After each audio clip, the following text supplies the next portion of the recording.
Hope you guys are doing well. Welcome back. In today's video, I'm going to show you that how you can send the custom offer on the Fiverr app. So let's get started. So first of all, what we have to do, simply we have to create our account on the Fiverr. We have to log in and then we have to go to the Fiverr option. So I have already opened it. Now simply what we have to do, as you can see, we have to go to the inbox section, and after going to the inbox section, now we have to choose then whom you want to send the custom offer. For example, I want to click on this one here.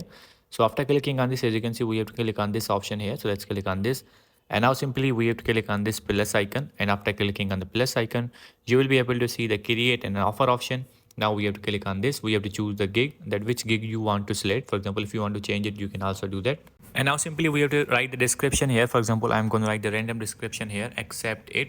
And if, for example, I'm going to write the random description, you can write whatever you want. You have to write you according to your project, but I'm going to write this randomly. And now we have to provide the price here. For example, I'm going to write the price $40.